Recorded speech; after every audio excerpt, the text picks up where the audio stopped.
Frederick breathed in the warm summer breeze as he settled onto the bench, coffee in hand. The park was alive with the sounds of joy.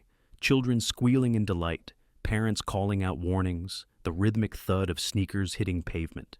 He liked it here. This place reminded him of innocence, of laughter not yet weighed down by life's responsibilities. He sipped his coffee slowly, watching the kids run freely without a care in the world. That freedom, that pure joy, was something he deeply admired. But then, something shifted.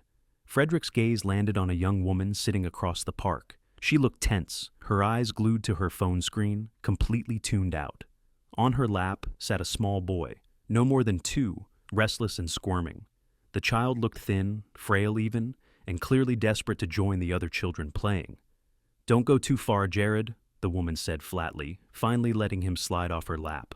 The little boy took off, giggling and wobbling as he ran, finally free. Frederick frowned. The woman didn't even look up to watch where her son went. Her attention never left her phone. For a brief moment, Frederick considered walking over and saying something, but one look at her scowl and he shook the thought away. Some people didn't want help, especially not from someone like him. 10 minutes passed.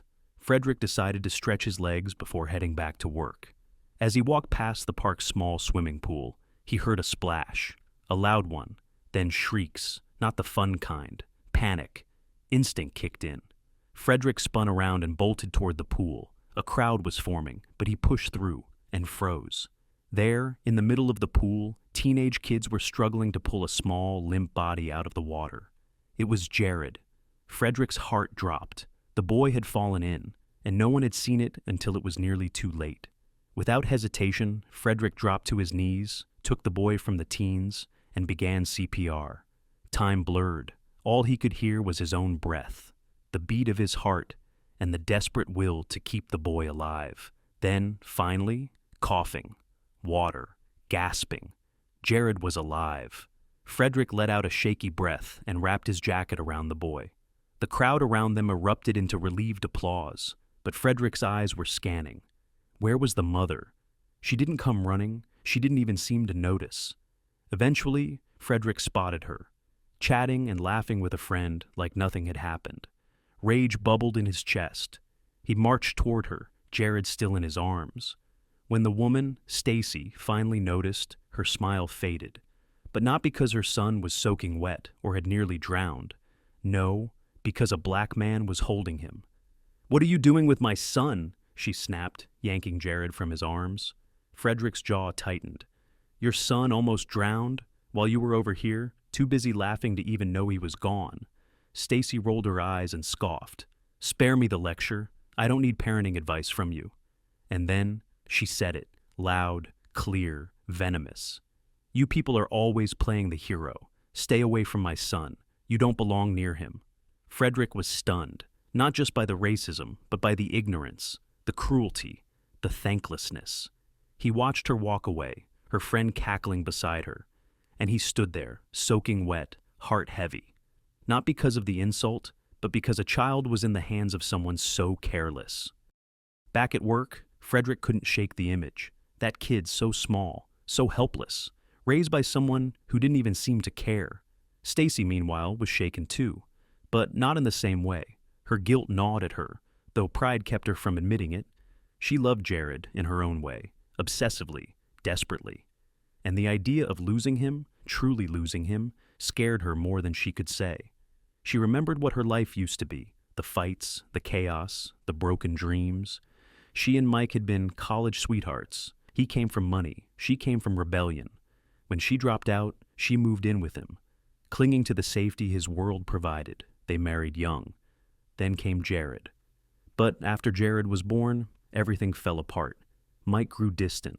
The love dried up. The home became a battleground.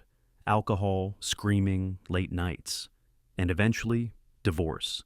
The courts gave Mike full custody. He had the job, the house, the resources. Stacy had nothing. Mike let her stay a while, out of pity. But she saw it as betrayal. And when her 2 weeks were almost up, Stacy snapped. She grabbed Jared and ran, moved cities, changed her number, vanished. She raised Jared on her own, with no job, no plan, no clue. The apartment she found was tiny, dark, barely livable. But she had her son. That's all that mattered, or so she told herself. Reality, though, was harder to ignore. Money was tight, food was scarce. Cigarettes became a comfort, more accessible than groceries. Jared was underfed, underwatched, and nearly died because of it. And it didn't stop there. Later that same day, Jared slipped away again.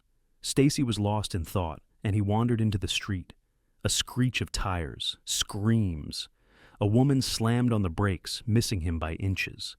That woman, furious and horrified, picked Jared up and demanded to know who his mother was. "You should be arrested," she shouted. "You almost let your son die? Again," Stacy snapped back, defiant as ever. "Don't tell me how to raise my child." Another argument, another crowd, more chaos. But this time, someone took action. The woman took a photo of Stacy's license plate as she sped off and called Child Protective Services. Half an hour later, there was a knock at the door. "Who is it?" Stacy shouted. "Child Services." Her heart dropped.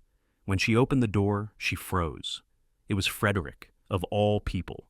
He stared at her, equally stunned but composed, calm, professional.